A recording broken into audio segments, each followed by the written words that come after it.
bien-aimés dans le Seigneur, nous sommes encore dans la joie de vous retrouver dans notre nouvelle session de l'émission Les Amis du Saint-Esprit. Alors nous nous excusons parce que nous avons eu à manquer 2 rendez-vous. Certainement c'est indépendamment de notre bonne volonté. Vous savez, la technique a toujours ses caprices, mais gloire soit rendue au Seigneur car il permet que nous puissions encore nous retrouver.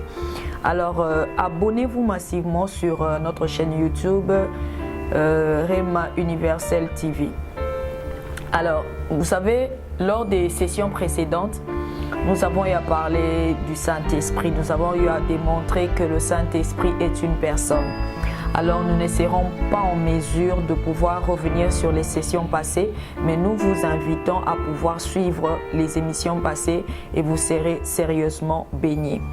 Alors nous avons eu à démontrer, bien sûr au travers des Saintes Écritures, que le Saint-Esprit est une personne de la divinité. Quand on dit que le Saint-Esprit est une personne, nous ne disons pas que le Saint-Esprit est un être humain.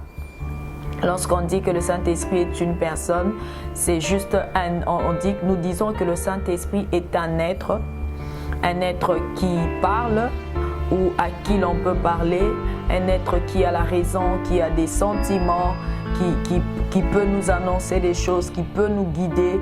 C'est ainsi que même lorsque vous lisez la Bible, alors que Jésus parlait de la venue du Saint-Esprit, comme étant quand il disait « Il est avantageux pour vous que je m'en aille, pour que vienne l'Esprit de vérité, le Consolateur », Jésus a toujours parlé du Saint-Esprit comme étant une personne et jamais comme une puissance. Alors spécialement ce soir, où tout dépend de l'heure à laquelle vous nous suivez, nous allons parler du Saint-Esprit comme Dieu. Vous vous souvenez, lors de notre première émission, nous avions dit que nous avions parlé de la Trinité et dans la Trinité, nous voyons 3 personnes. Nous voyons 3 personnes et les 3 personnes ont Dieu. Donc les 3 personnes sont pleinement Dieu. Alors, au travers des Écritures, nous voulons démontrer que le Saint-Esprit est Dieu. Le Saint-Esprit n'est pas une puissance. Alors, premièrement, nous allons prendre Matthieu, le chapitre 28, le verset 19. La Bible dit ceci. « Allez, faites de toutes les nations des disciples, les baptisant au nom du Père, du Fils et du Saint-Esprit. » Nous voyons que Christ met le Saint-Esprit sur le même pied d'égalité. Il dit au nom du Père, du Fils et du Saint-Esprit. Donc les 3 personnes sont sur le même pied d'égalité. Même lorsque nous disons que le Saint-Esprit est la 3e personne de la Trinité, cela ne veut pas dire qu'il est subalterne vis-à-vis du Père ou vis-à-vis du Fils. Non. On ne dit pas que 1 c'est le Père, 2 c'est le Fils, 3 le Saint-Esprit. Donc quand on dit que c'est la 3e personne, ça veut dire qu'Aza vraiment inférieur au Père ou bien inférieur au Fils. Non, c'est pas ça. Le Saint-Esprit est Dieu au même titre que le Père, au même titre que le Fils. Ça, c'est le premier passage. Nous pouvons prendre le 2e passage. Là, nous sommes dans Acte 5. Nous avons eu à exploiter aussi ce texte précédemment. Alors là, c'est du verset 3 au verset 4. Là, c'est l'apôtre Pierre qui est en train de parler à Ananias pour lui dire « Pourquoi Satan a-t-il rempli ton cœur au point de mentir au Saint-Esprit ?» Alors, à la fin, l'apôtre Pierre lui dit « Ce n'est pas à des hommes que tu as menti, mais à Dieu. » Donc, vous voyez là l'apôtre Pierre plutôt en train de dire « Pourquoi Satan a-t-il rempli votre cœur pour que vous mentiez au Saint-Esprit ?» Donc, mentir au Saint-Esprit, c'est mentir à Dieu. Donc, au travers de ce 2e passage, nous pouvons voir que le Saint-Esprit est Dieu. Le 3e passage, nous pouvons prendre le psaume 139 qui nous démontre en fait comment est-ce que le Saint-Esprit est Dieu. La Bible dit ceci. Où irai-je, là c'est le verset 6 et le verset 7. Où irai-je loin de ton esprit? Où fuirai-je loin de ta face? Si je monte aux cieux, tu y es. Si je me couche au séjour de mort, t'y voilà. Donc, au travers de ce passage, on nous montre que le Saint-Esprit est omniprésent. Nous savons que Dieu seul est omniprésent. Donc, le Saint-Esprit, si il peut se retrouver en un même lieu, donc il peut se retrouver au même moment, partout à la fois. Donc, c'est une dimension que seul Dieu a. Donc, au travers de ce passage, nous voyons que le Saint-Esprit est Dieu, car il est omniprésent. Nous voyons donc la dimension de l'omniprésence de Dieu. Nous pouvons même lire dans 1 Corinthiens, le chapitre 2, du 10e au 11e verset. Là encore, on parle du Saint-Esprit comme étant celui qui sonde. Donc, au travers de là, on peut voir que le Saint-Esprit connaît tout. Là, on parle de l'omniscience du Saint-Esprit. On parle de l'omniscience du Saint-Esprit. Qu'est-ce que la Bible nous dit? C'est toujours important de lire. Dieu nous les a révélés par l'Esprit, car l'Esprit sonde tout, même les profondeurs de Dieu. Vous pouvez même continuer au verset 11. Nous voyons là la dimension de l'omniscience du Saint-Esprit. Le Saint-Esprit connaît tout. Alors même lorsqu'on parle dans Jean au chapitre 3, le verset 5 à 7, on parle de la nouvelle naissance, naître de nouveau. Même la nouvelle naissance, c'est une action ou bien c'est une activité que seul le Saint-Esprit fait dans la vie d'un homme. Donc nous voyons là la dimension du Saint-Esprit qui travaille pour la régénération. La régénération n'a jamais été le produit humain. La régénération ou la nouvelle naissance a toujours été l'œuvre du Saint-Esprit. Donc au travers de ces passages, on peut découvrir plusieurs dans Job, là où Job dit que l'Esprit de Dieu m'anime, l'Esprit m'a créé. Donc au travers de ces passages, nous pouvons voir cette dimension pour dire que le Saint-Esprit est Dieu. Ça veut dire que si le Père est éternel, le Saint-Esprit aussi est éternel. Si le Père est amour, le Saint-Esprit aussi est amour.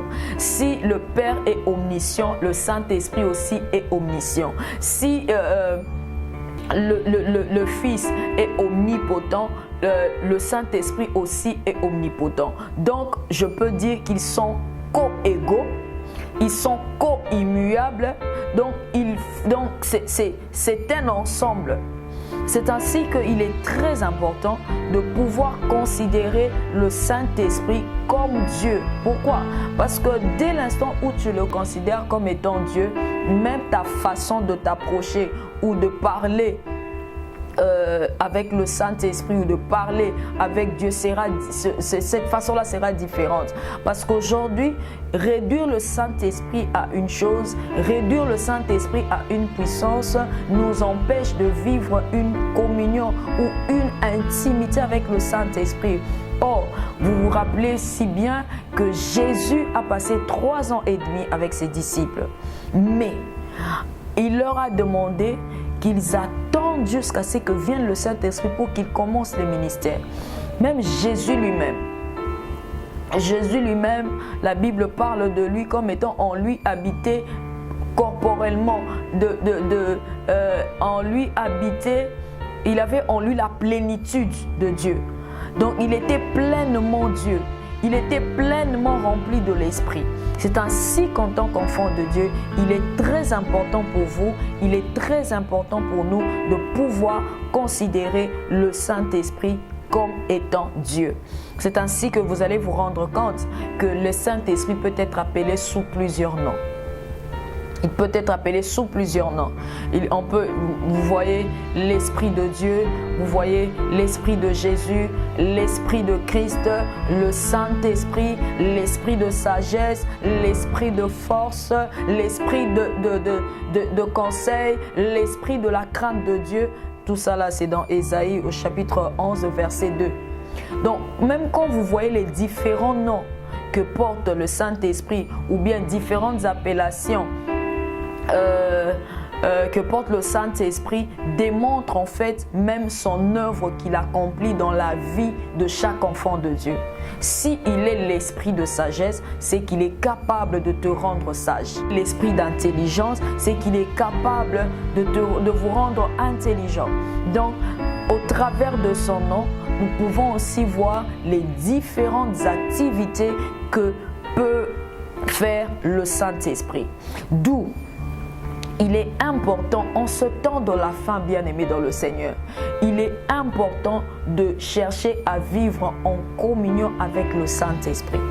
Parce que s'il y a, j'ai dit toujours, même 1 Corinthiens, Éphésiens plutôt, le chapitre 1er, le verset 14, la Bible parle du Saint-Esprit comme un gage, ça j'aime, comme un gage, comme l'acompte. Donc, par rapport à un héritage à venir, nous avons un héritage à Dieu. Dieu nous a promis un héritage qui est éternel. Alors, pour certifier que réellement nous aurons à bénéficier de cet héritage, pour nous certifier que ce qu'il nous a dit va s'accomplir, va réellement s'accomplir, qu'est-ce que Dieu a fait? Il nous a donné le Saint-Esprit comme gage, comme acompte. Vous savez, même quand je dois venir chez vous, vous vendez, je ne sais pas moi, un bijou, je tiens à vous rassurer, en tout cas, je vous donne une avance, comme ça, cela va vous rassurer que non, je viendrai compléter le reste pour récupérer mon bijou. Donc, le fait que je vous donne un gage, le fait que je vous fais une avance, cela vous met en confiance pour dire que non, si elle a pu me donner cette avance, ça veut dire qu'elle va compléter le reste. Donc même le Saint-Esprit nous a été donné par Dieu comme un acompte, comme un gage pour nous certifier que tout ce que Dieu nous a promis, l'héritage, nous l'aurons. Pourquoi? Parce que même le Saint-Esprit nous a été donné comme gage. Il y a encore un autre aspect. Quand la Bible parle du Saint-Esprit comme le sceau, waouh, ça j'aime, comme le sceau. Vous savez, à l'époque, quand une marchandise a été vendue, on scellait la marchandise. C'est-à-dire que quand on a posé le sceau, quand on a posé le cachet sur la marchandise vendue, ça veut dire que la chose ne m'appartient plus. La chose appartient désormais à celui qui a eu à acquérir cette marchandise. Donc quand on dit que le Saint-Esprit c'est le sceau, nous a été donné comme un sceau sur nous, sur le croyant, ça veut dire simplement que nous sommes la propriété exclusive de Dieu. Donc même le Saint-Esprit en nous certifie que nous appartenons à Dieu.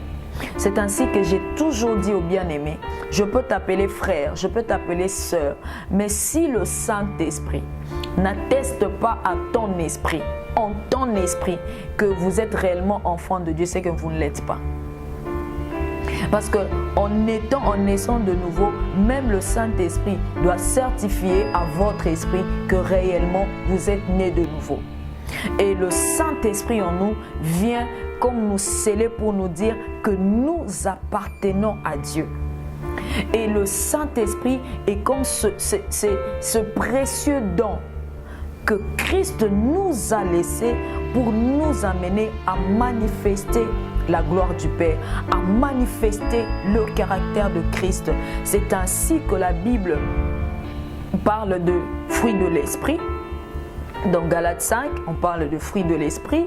Dans 1 Corinthiens 12, on parle des dons de l'esprit. Je crois que par la grâce de Dieu, dans les sessions qui vont venir, nous aurons le temps de pouvoir en parler. Ça veut dire que lorsque le Saint-Esprit habite en vous, lorsque vous entretenez une relation profonde, personnelle avec le Saint-Esprit, vous manifesterez en vous le caractère de Christ, la nature de Christ.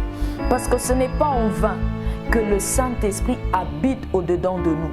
C'est ainsi que Jésus a dit aux disciples, Jésus avait une mission et sa mission était de sauver l'humanité. Christ l'a fait. Et Christ est assis à la droite du Père, intercédant pour nous. Et aujourd'hui, le temps que nous vivons, c'est le temps de l'Esprit.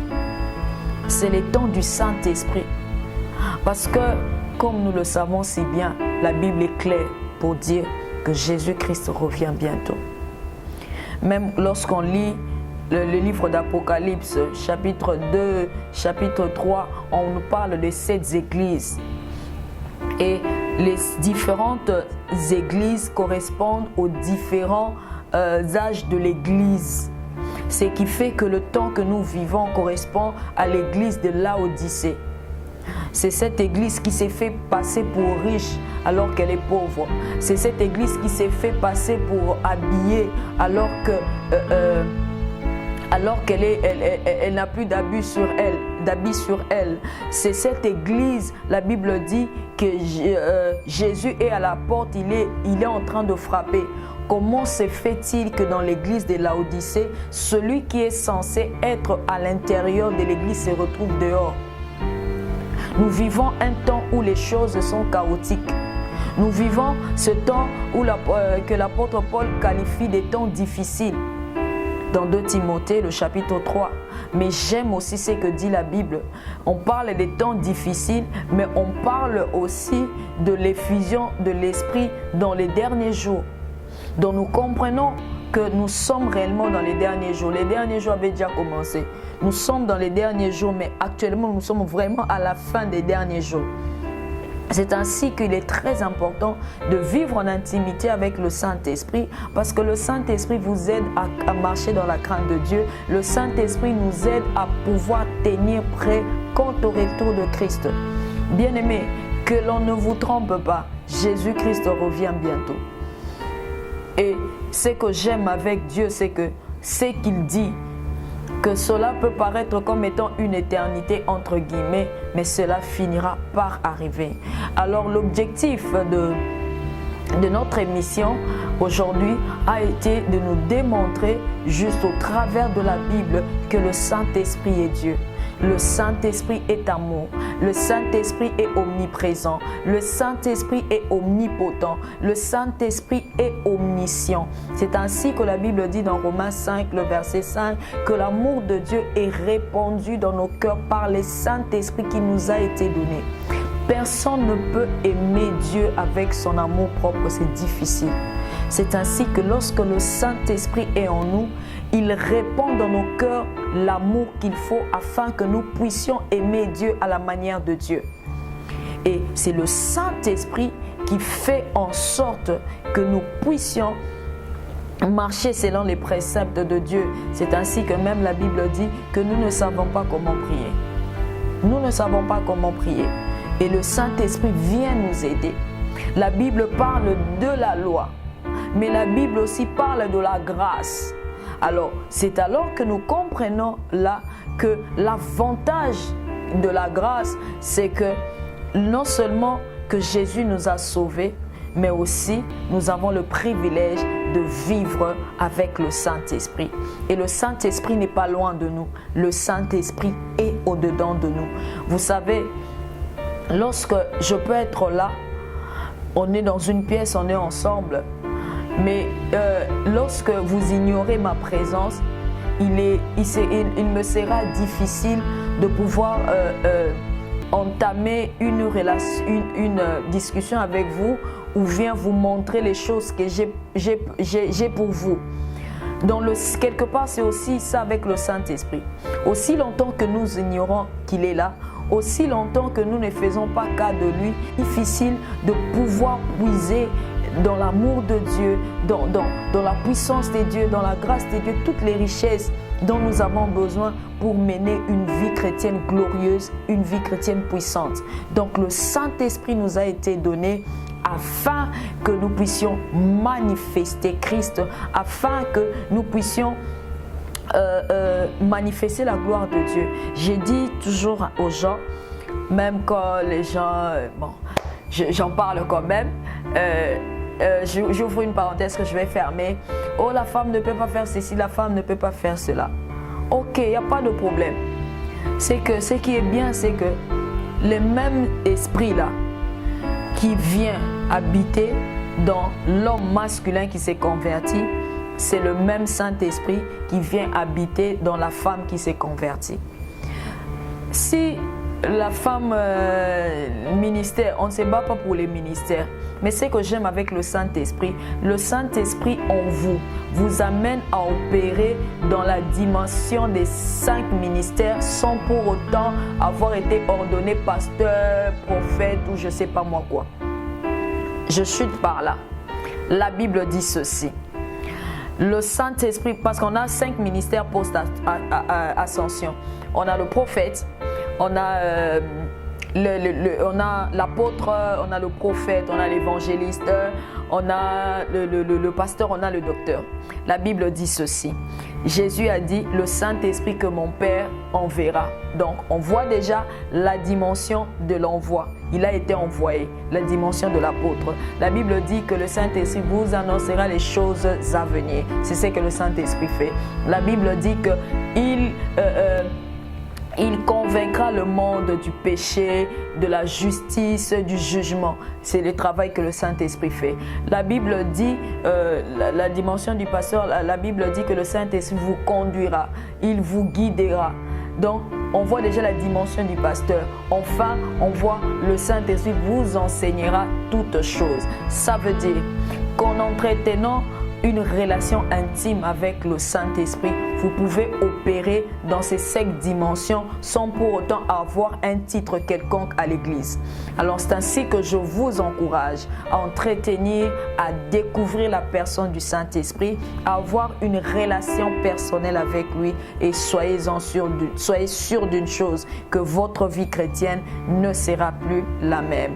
Alors grande a été notre joie de vous retrouver dans notre émission et nous vous annonçons déjà que prochainement nous parlerons du baptême du Saint-Esprit.